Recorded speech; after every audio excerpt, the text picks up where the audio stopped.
Menjelang Hari Raya Idul Adha, aparat TNI Polri memberlakukan pengawasan ekstra ketat seluruh titik kerumunan di kawasan perkotaan Lok Sumawe. Pusat kegiatan masyarakat itu diawasi ekstra ketat untuk memutus mata rantai penyebaran COVID-19.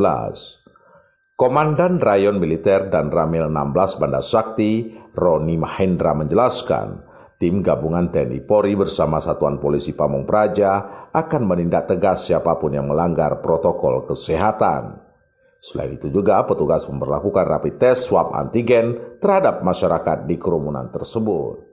Kita harapkan menjelang Idul Adha itu tidak terjadi sehingga pada saat kita melaksanakan Idul Adha nantinya kita bisa berkumpul seperti biasa, tentunya dengan protokol kesehatan. Ini berarti bagian dari pembersihan jelang Idul Adha juga? Bisa juga dikatakan seperti itu.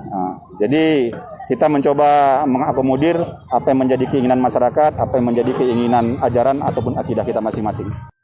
Ia menambahkan, bagi siapapun warga yang positif COVID-19 akan ditangani langsung oleh petugas medis Dinas Kesehatan setempat.